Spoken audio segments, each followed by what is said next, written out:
Hello बच्चों, अस्सलाम वालेकुम। बच्चों, आज हमारा लेक्चर नंबर आपका 24 है और हमारा टॉपिक है बच्चों आपका रेजोनेंस इन एलसीआर सर्किट। तो इससे पहले हमने एक एलसीआर सर्किट जो हमने यहाँ पे आपका पहले वाले प्रयोग लेक्चर में एलसीआर सर्किट क्या चीज़ होती है उसके बारे में हमने प्योरली आपका एलसीआर सर्किट को डिफाइन किया था। कैसे वहाँ पे आपका ईएमएफ एराइज हो देती है, कैसे आपका ईएमएफ और करंट जो है आप उस इनके बीच में हमेशा एक फेज डिफरेंस होता है, हमेशा फाई। तो आज पढ़ेंगे बच्चों, हमेशा आज हम पढ़ेंगे कि आपका रेजोनेंस जो है एलसीआर सर्किट में क्या चीज़ होती है। तो इससे पहले हमने पढ़ा था कि बच्चों कि आपका इम्पीडेंस होती है एलसीआर सर्किट में Z is to under root of R square plus XL minus XC का होल स्क्वायर। ये है आपका इम्पीडेंस। तो आपका इम्पीडेंस क्या चीज़ था ये भी हमने पढ़ा था कि इम्पीडेंस एक कंबाइंड रेजिस्टेंस होती है in case of LCR circuit. तो आपका impedance is the total opposition of the current due to combined effect of all the three resistance। तो इस आपका इम्पीडेंस में क्या चीज आएगा, आपका रेजिस्टेंस का आपका आर आएगा, इसके बाद आपका एक्सएल आपका आएगा, इसके बाद आपका एक्सी भी आएगा। इन तीनों रेजिस्टेंस को कंबाइन करने के बाद जो एलसीआर सर्किट में जो आपका टोटल नेट रेजिस्टेंस बन के आएगा वो नेट रेजिस्टेंस हमेशा क्या होगा, जेड होगा। इसको क्या बोला जाता है, इम्पीडेंस। तो हमने बोला था इम्पीडेंस का एसआई यूनिट क्या था बच्चों, एसआई यूनिट आपका ओम था। तो एसआई यूनिट क्या था उसका, SI unit of impedance Z is equal to ohm. तो बच्चों यहाँ पे क्या होगा, अब peak value of the current in LCR circuit क्या होगा, I not equal to E not का वी नॉट अपॉन जेड। ये होगा peak value of the current in LCR circuit. तो यहाँ पे क्या होगा बच्चों, आपका वी नॉट यहाँ पे ऐसे आएंगे, इसके बाद आपका जेड का वैल्यू यहाँ से पुट करेंगे तो आपका R square plus XL minus XC का होल स्क्वायर। ये हुआ peak value of the current in case of LCR circuit. तो बच्चों आज हम पढ़ेंगे आपका रेजोनेंस क्या चीज़ होती है। एक आपका एलसीआर सर्किट होता है, उस एलसीआर सर्किट में आपका रेजोनेंस जो है एक इंपॉर्टेंट फिनोमिना होता है in case of LCR circuit. जो रेजोनेंस जो है आपके इंपॉर्टेंट फिनोमिना होगा इन केस ऑफ एलसीआर सर्किट। और रेजोनेंस होता क्या चीज़ है, हम आज ये पढ़ने वाले हैं। तो क्या हुआ बच्चों, तो हमने बोला था एक्स एल क्या चीज़ होती है, X L equal to X L क्या चीज़ होती है बच्चों, X L equal to L omega था। इसके बाद आपका एक्स सी क्या था आपका बच्चों, 1/c ओमेगा। तो ये वाला हमने पढ़ा था बच्चों पहले। तो आपका एक्स एल क्या हुआ, आपका एक्स एल क्या हुआ, आपका resistance in case of inductance. आपका इसको क्या बोलता है, इंडक्टिव रिएक्टेंस, वो हमेशा एल ओमेगा। इसके बाद आपका कैपेसिटिव रिएक्टेंस 1/c ओमेगा। तो हमने ये बोला था बच्चों कि आपका मैं क्या करता हूँ, यहाँ पे एक डिफिनेशन लिखूंगा, उससे आपको पता चल जाएगा कि आपका इम्पीडेंस होता क्या चीज़ है। when omega is, देखो बच्चों, when omega is varied, जब हम ओमेगा को वेरी करते जाते हैं, when omega is varied then at a particular frequency of omega naught, then a particular frequency of omega naught। हम क्या कर रहे हैं बच्चों, इसमें आपका क्या कर रहे हैं, आपका ओमेगा को आपका फ्रीक्वेंसी को हम क्या कर रहे हैं, चेंज कर रहे हैं, वेरी कर रहे हैं। तो एक पर्टिकुलर फ्रीक्वेंसी होगा जिसका नाम क्या होगा, ओमेगा नॉट। उस ओमेगा नॉट पे क्या होगा, एंड द इम्पीडेंस उस केस में क्या होगा, is omega naught at this stage, at this particular frequency, at this particular frequency. उस पर्टिकुलर फ्रीक्वेंसी पे क्या होगा, आपका एक्सएल इक्वल टू आपका एक्सएल बोलो या XL minus XC equal to 0, या बोलो आपका एक्सएल इक्वल टू एक्सी, या XL equal to L omega equal to 1/c omega. तो ये इक्वेशन आपका लिखा बच्चों। तो एट दिस स्टेज, उस स्टेज पे क्या होगा, द इम्पीडेंस आपका Z जो है आपका मिनिमम होगा बच्चों। तो आपका करंट क्या होगा, आपका आई नॉट इज मैक्सिमम होगा। तो उस पर्टिकुलर फ्रीक्वेंसी को क्या बोला जाता है, this frequency call it resonance frequency. This frequency is call it आपका क्या हुआ बच्चों, रेजोनेंस फ्रीक्वेंसी।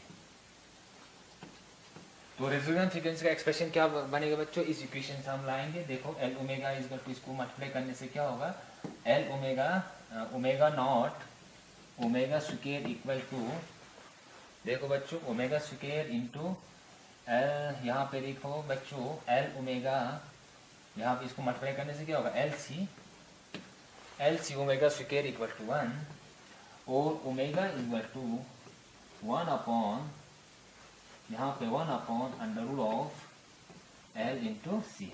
ये हुआ आपका resonance frequency in case of LCR circuit. तो यहाँ पे क्या लिखा बच्चों, दिस फ्रीक्वेंसी को, इस फ्रीक्वेंसी को क्या बोला जाता है, natural frequency of the LCR circuit. अब यहाँ पे क्या लिखा है बच्चों, हम फिर आपका यहाँ से फिर मैं डिटेल में आप लोगों को समझाऊंगा। तो यहाँ पे इम्पेडेंस हमने बोला था impedance equal to under root of R square plus XL मैंने एक्सी का होल स्क्वायर। ये इम्पेडेंस का एक फॉर्मूला होता है बच्चों in case of LCR circuit. तो इम्पेडेंस क्या चीज़ था, हमने बोला था इसका एक इम्पेडेंस हमेशा एक टोटल रेजिस्टेंस होते हैं in case of LCR circuit. तो I not equal to V not upon Z, V not equal to under root R square plus XC का होल स्क्वायर। अब यहाँ पे क्या होता है बच्चों, इम्पेडेंस कंडीशन में क्या होता है बच्चों, यहाँ पे देखो आपका जब आपका एलसीआर सर्किट जो है आपका रेजोनेंस कंडीशन में होगा, उस रेजोनेंस कंडीशन में हमेशा क्या होता है, आपका इंडक्टिव रिएक्टेंस हमेशा कैपेसिटिव रिएक्टेंस के बराबर होता है। ये कंडीशन आपको याद रखना है कि किस कंडीशन पे आपका एलसीआर सर्किट में रेजोनेंस कंडीशन होता है। रेजोनेंस कंडीशन में उसमें क्या होगा, आपका क्या होगा बच्चों, आपका मिनिमम वैल्यू ऑफ जेड, इस जेड का वैल्यू आपका उस केस में आपका इंपेडेंस का वैल्यू बहुत कम होगा और आई का वैल्यू बहुत मैक्सिमम होगा। उस कंडीशन को क्या बोला जाता है, आपका रेजोनेंस। रेजोनेंस में क्या होगा बच्चों, X L equal to X C. जब आपका एलसीआर सर्किट जो है आपका रेजोनेंस कंडीशन में होगा, तो रेजोनेंस कंडीशन हमेशा क्या होगा, इंपेडेंस का जो आपका X L capacitive reactance, inductive reactance और कैपेसिटिव रिएक्टेंस हमेशा बराबर होता है। तो L omega is equal to 1 upon C omega. तो इसको एक्सप्रेशन करने के बाद आपका omega is equal to under root of 1 upon under root of L C. ये वाला इक्वेशन आपका आ जाएगा बस आपका बच्चों का रेजोनेंस कंडीशन में। तो रेजोनेंस कंडीशन में क्या होगा, व्हेन ओमेगा इज वेरीड, क्या मैं क्या करता हूँ एलसीआर सर्किट के अंदर मैं क्या करता हूँ, देखो बच्चों L omega is equal to 1 upon C omega. L एक कांस्टेंट टर्म है, सी भी एक कांस्टेंट टर्म होगा। इसमें क्या कर सकते हैं हम, उस फ्रीक्वेंसी को हम क्या कर सकते हैं, चेंज कर सकते हैं। तो मैं क्या कर रहा हूँ, व्हेन ओमेगा इज वेरीड, जब मैं फ्रीक्वेंसी को मैं वेरी कर रहा हूँ, एक पर्टिकुलर फ्रीक्वेंसी उस फ्रीक्वेंसी को क्या कहा, ओमेगा नॉट। मैं क्या कर रहा हूँ एलसीआर सर्किट में क्या कर रहा हूँ, मैं फ्रीक्वेंसी को क्या कर रहा हूँ, मैं चेंज कर रहा हूँ। और एक पर्टिकुलर स्टेज पे क्या होगा आपका बच्चों, एक पर्टिकुलर स्टेज पे आपका एक पर्टिकुलर फ्रीक्वेंसी पे क्या होगा, आपका X L equal to X C होगा। आपका ये वाला आपका इंडक्टिव रिएक्टेंस जो है हमेशा कैपेसिटिव रिएक्टेंस के बराबर होगा। जब ये दोनों बराबर होगा बच्चों, तो क्या होगा, ये दोनों बराबर होने से ये क्या टर्म बन गया, जीरो। तो z is equal to under root R square बन गया। तो स्क्वायर रूट कैंसिल करने से क्या होगा, z is equal to R बन गया। तो बच्चों क्या होगा, उस टाइम आपका z जो है आपका आर बन जाएगा। तो आपका इम्पीडेंस जो है आपका प्योरली एक रेजिस्टिव सर्किट बनेगा, प्योरली रेजिस्टिव सर्किट बनेगा। तो उस टाइम क्या होगा, z हमेशा मिनिमम होगा। देखो बच्चों आपका z जो है तीन रेजिस्टेंस का एडिशन होता है। एक तो रेजिस्टेंस होता है, दूसरा क्या होता है एक्सएल मैंने एक्सी। तो आपका रेजोनेंस कंडीशन पे क्या होता है, हम क्या कर रहे हैं, उस एलसीआर सर्किट में फ्रीक्वेंसी को मैं वेरी कर रहा हूँ। तो एक पर्टिकुलर फ्रीक्वेंसी पे क्या होगा बच्चों, आपका ये आपका L omega always equal to 1 upon C omega होता है, या आपका इंडक्टिव रिएक्टेंस कैपेसिटिव रिएक्टेंस के बराबर होता है। तो आपका X L equal to X C होने से ये वाला टर्म आपका जीरो बनेगा। तो z equal to under root of R square बनेगा। तो z स्क्वायर रूट कैंसिल होने से आपका z जो है आपका एक सिंगल रेजिस्टेंस बनेगा।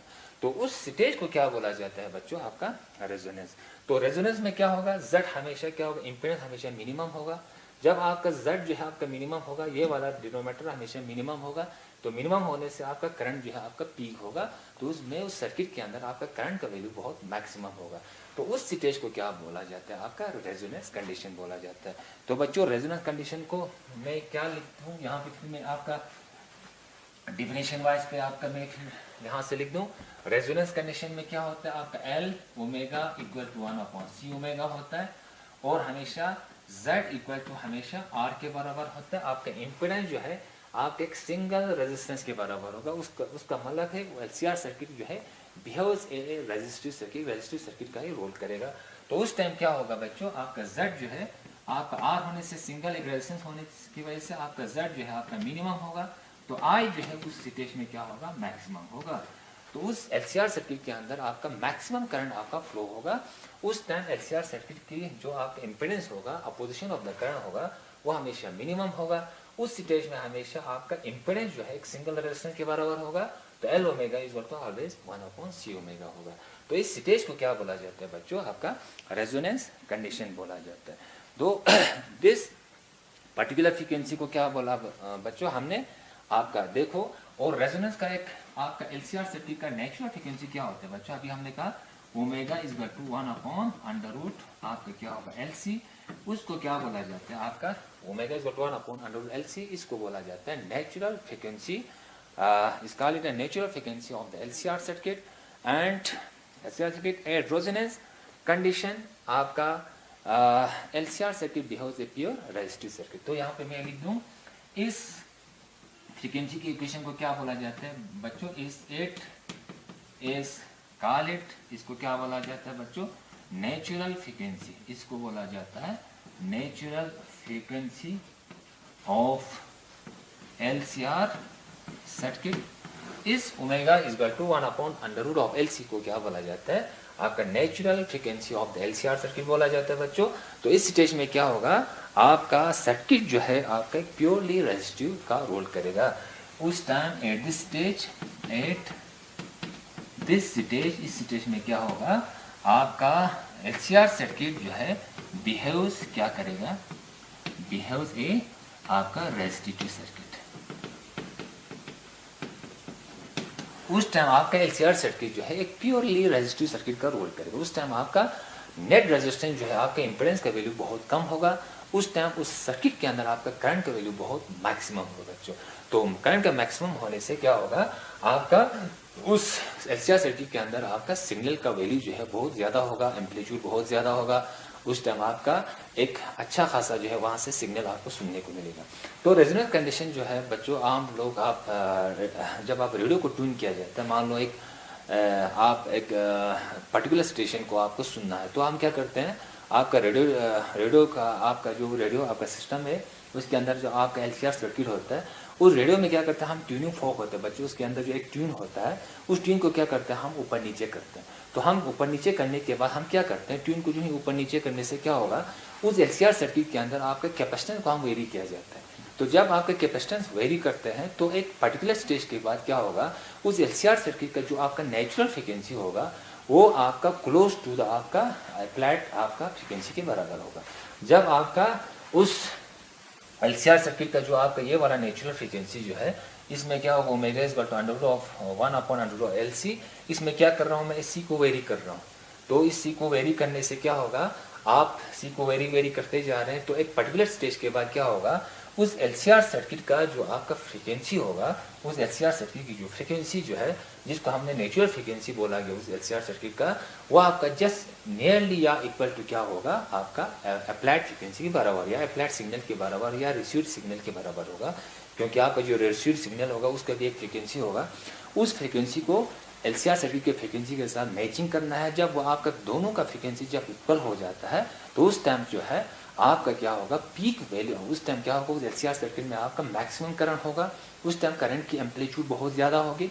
जब करंट का एम्पलीट्यूड ज़्यादा होगा तो उस टाइम आपका मैक्सिमम सिग्नल की स्ट्रेंथ जो है उस सिग्नल की स्ट्रेंथ जो है बहुत ज़्यादा होगा। उस टाइम जो है आप अच्छी तरह से आप क्या करते हो उस रेडियो स्टेशन को या उस स्टेशन को अच्छी तरह से आप सुन पाते हो। तो आपका मेन केस होता है कि एलसीआर सर्किट जो है आपका बेस्ट अच्छी तरह से एक मान लो किसी भी आपका सिस्टम हो, मान लो आपका रेडियो हो, उस रेडियो के अंदर आपका एलसीआर सर्किट होता है। तो मान लो आपका एलसीआर सर्किट के अंदर आपका बेस्ट जो आपका काम कब करता है कि आपका एक रेडियो जो है आपका रेडियो हो कोई भी टीवी हो कुछ भी हो उसके अंदर जो है आपका एलसीआर सर्किट होगा। वो एलसीआर सर्किट जो है बेस्ट काम कब करता है जब आपका एलसीआर सर्किट आपका रेजोनेंस कंडीशन पे आता है। तो हमने कहा रेजोनेंस कंडीशन पे क्या होगा आपका L omega is equal to 1 upon C omega होगा, या हमने बोला आपका X L equal to X C होगा, या आपका क्या होगा इंडक्टिव रिएक्टेंस आपका कैपेसिटिव रिएक्टेंस के मान लो बराबर होगा। तो उस टाइम क्या होगा आपका जो इम्पीडेंस जो है होगा it implies mean opposition to the current. उस एलसीआर सर्किट के अंदर जो आपका अपोजिशन टू द करंट होगा वो हमेशा क्या होगा मिनिमम होगा, क्योंकि ये दोनों कट होने से क्या होगा यहाँ पे सिंगल आर रहा। तो उस टाइम जो है आपका LCR circuit just behaves a single resistive circuit, एक सिंगल रेजिस्टिव सर्किट के बराबर होगा। उस टाइम आर कम होगा, जब आपका आर कम होगा तो जेड भी कम होगा, जेड जो है आपका मिनिमम होगा तो उस टाइम जो है उस एलसीआर सर्किट के अंदर मैक्सिमम फ्लो ऑफ करंट होगा। जो मैक्सिमम फ्लो ऑफ करंट होने से क्या होगा, वहाँ पे उस सर्किट के अंदर सिग्नल की स्ट्रेंथ जो है बहुत ज़्यादा होगा। तो आपका आज से आप लोगों को ये मान लेना है बच्चों कि आपका एलसीआर सर्किट जो है, आपका किसी भी आपका कोई भी आपका सर्किट होगा, कोई भी आपका इलेक्ट्रॉनिक आपका डिवाइस होगा, चाहे रेडियो हो, चाहे आपका टीवी हो, किसी भी सिस्टम में आपका एलसीआर सर्किट जो है बना होगा, इंडक्टर कैपेसिटर रेजिस्टेंस को आप सीरीज में कनेक्ट किया होगा। तो एलसीआर सर्किट जो है आपका बेस्ट काम कब करता है, आपका मैक्सिमम वर्क डन कब करता है, तो आपका आंसर होगा जब आपका एलसीआर सर्किट जो है रेजोनेंस कंडीशन में होगा। तो रेजोनेंस कंडीशन में क्या होगा, जेड आपका मिनिमम बन जाएगा, तो आपका करंट जो है आपका मैक्सिमम होगा। तो करंट मैक्सिमम होने से क्या होगा, वहां पे सिग्नल की स्ट्रेंथ जो है आपका मैक्सिमम होगा। ये देखो बच्चों, यहाँ पे आपका सिग्नल की स्ट्रेंथ बहुत ज्यादा होती है, पीक होता है। इस फ्रीक्वेंसी को क्या बोला जाएगा, आपका रेजोनेंस फ्रीक्वेंसी ओमेगा नॉट।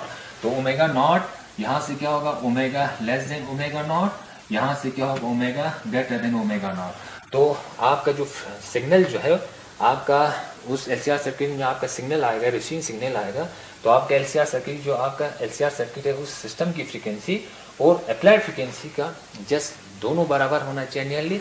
उस टाइम जो है आपका क्या होगा, उसका करंट की वैल्यू जो है आपका सिग्नल की स्ट्रेंथ जो है वो आपका पीक बनता है, आपका मैक्सिमम एम्पलीट्यूड बन जाता है। उस टाइम जो है आपका मैक्सिमम आपका स्ट्रेंथ ऑफ द सिग्नल होगा, उस टाइम आपका रिसीविंग सिग्नल जो अच्छी तरह से आप सुन पाएंगे।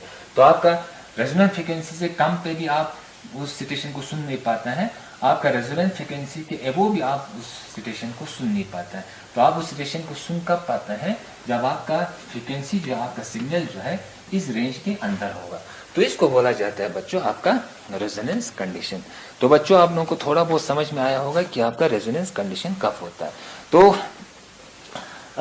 यहाँ पे मैं आपका पावर के बारे में थोड़ा आप लोगों को बोल दूं बच्चों, power in LCR circuit, power in case of LCR circuit. तो हमने एलसीआर सर्किट में ये बोला था बच्चों कि एक फेजर डायग्राम आपका बनाया था, ये आपका क्या था आई नॉट, यहाँ पे क्या था वी नॉट, यहाँ पे वी नॉट था बच्चों, ये आपका फेज था फाई, या वीएल था, ये वीएल था, ये आपका वीसी था। तो ये आपका थोड़ा लंबा था बच्चों, ये आपका थोड़ा छोटा था, तो ये था वीएल माइनस वीसी। तो ये वाला क्या बन जाता था, वीएल माइनस वीसी बन जाता। तो आपका पावर इन केस ऑफ आपका रेजिस्टिव सर्किट, आपका पावर जो है रेजोनेंस कंडीशन में कब होता है। तो पावर का जो आपका एक्सप्रेशन होता है बच्चों in case of LCR circuit, तो पावर जो है हमेशा क्या होता है, I square into Z into cos of phi. तो power in case of LCR circuit जो है not depend on individual current, आपके करंट के ऊपर डिपेंड नहीं करेगा, आपका करंट के ऊपर तो डिपेंड करेगा, लेकिन इंडिविजुअली करंट के ऊपर डिपेंड नहीं करेगा, आपके इंडिविजुअली आपका जेड के ऊपर डिपेंड नहीं करेगा, आपका करंट जो है आपका फाई के ऊपर भी डिपेंड करता है। तो आपका पावर जो है आपका एलसीआर सर्किट में आपका मैक्सिमम पावर को कंज्यूम कर रहा है, मिनिमम पावर आपका कंज्यूम कर रहा है। तो आपका पावर जो है आपका 3 फैक्टर पे आपका डिपेंड करता है, एक तो करंट, दूसरा आपका इम्पीडेंस, तीसरा phi. What is phi? Phi is angle between the आपका applied voltage and the current in the circuit. तो यहाँ पे मैं लिख दूं बच्चों कि आपका पावर, एवरेज पावर डिसिपेटेड, यहाँ पे मैं लिख दूं average power,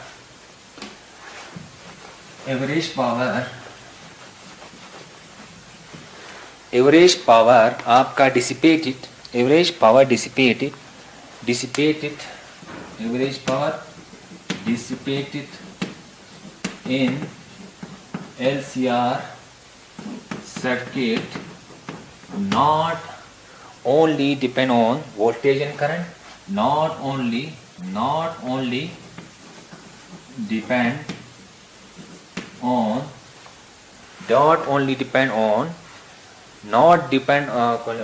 voltage and current। देखो बच्चों मैंने यहाँ पे लिखा कि आपका पावर जो है हमेशा क्या होता है, वोल्टेज इंटू करंट, यहाँ पे पता है पावर जो है तो वोल्टेज इंटू करंट होता है। तो एलसीआर सर्किट में आपका पावर जो है not only single depend on voltage and current, आपका सिंगल वोल्टेज और सिंगल करंट पे आपका डिपेंड नहीं होगा, आपका कॉस फाई के ऊपर भी डिपेंड होगा। इट डिपेंड ऑल्सो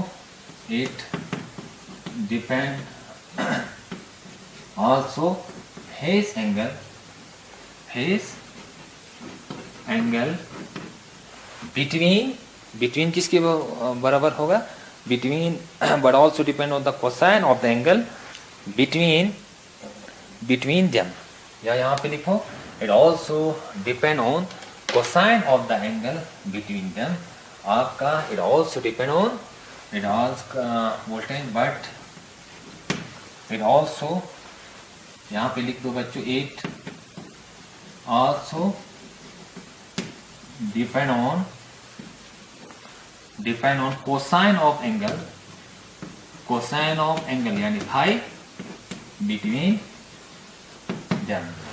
यहाँ पे मैंने क्या लिखा बच्चों कि आपका पावर जो है in case of LCR circuit जो है पावर जो है आपका सिंगल आपका वोल्टेज और करंट के ऊपर डिपेंड नहीं करेगा, पावर जो है आपका cosine of the angle cause of angle between the voltage and current के ऊपर भी आपका डिपेंड करेगा। तो आपका यहाँ पे देखो बच्चों, आपका हमने कहा कि आपका रेजोनेंस कंडीशन में क्या चीज होती है, यहाँ पे मैं लिख दूं कि रेजोनेंस कंडीशन में आपका एलसीआर सर्किट जो है आपका बेस्ट काम करने लगता है, आपका पावर डिसिपेशन वहां पे आपका ज्यादा होता है, पावर कंज्यूम या पावर वर्क डन या power dissipated by LCR circuit वहां पे मैक्सिमम होते हैं इस कंडीशन में आपका रेजोनेंस कंडीशन में। तो यहाँ पे क्या होगा, यहाँ पे मैं लिख दूं पावर डिसिपेटेड एट रेजोनेंस। तो रेजोनेंस कंडीशन में आपका पावर डिसिपेटेड कितना होगा बच्चों, क्या पावर वहां पे नीड होगा, क्या पावर एलसीआर सर्किट काम करने लगेगा, यहाँ क्या वहां पे पावर कंज्यूम होगा, ये हम देखने की कोशिश करेंगे। तो यहाँ पे क्या होगा बच्चों, आपका cos phi, what is phi, phi is angle between the voltage and the current. तो हमने अभी कहा कि आपका Z जो है आपका इंपेडेंस जो है आपका क्या होता है, आपका रेजिस्टेंस के बराबर होता है।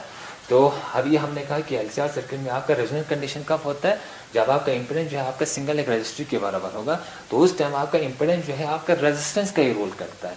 तो एलसीआर रेजिस्टेंस का ही रोल करते हैं, प्योर रेजिस्टेंस रेजिस्टिव का रोल करता है। तो हमने ये भी पढ़ा है बच्चों कि आपका एसी करंट जो है, जब एसी वोल्टेज सप्लाई जो है जब एक रेजिस्टेंस को दिया जाता है तो वहाँ पे क्या होगा, वोल्टेज एंड करंट जो है they are in same phase.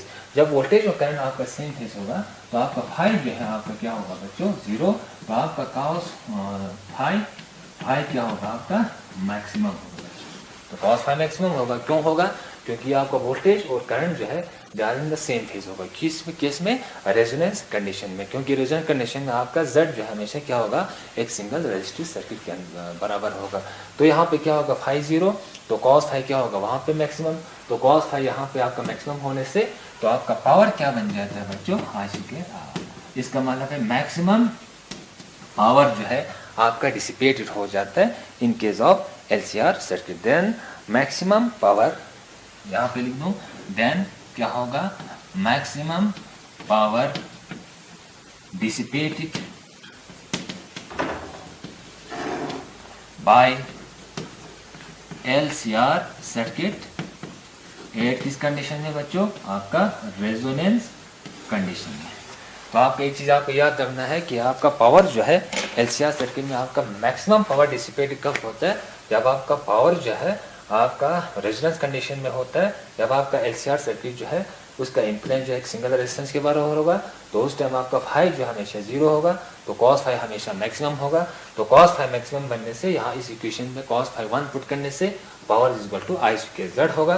तो उस टाइम क्या होगा, मैक्सिमम पावर जो है आपका डिसिपेट होगा इन केस ऑफ एलसीआर सर्किट के अंदर। तो बच्चों आज के लिए इतना ही बच्चों, तो कल जो है हम ट्रांसफार्मर वाला टॉपिक पढ़ेंगे, तब तक वस्सलाम वालेकुम।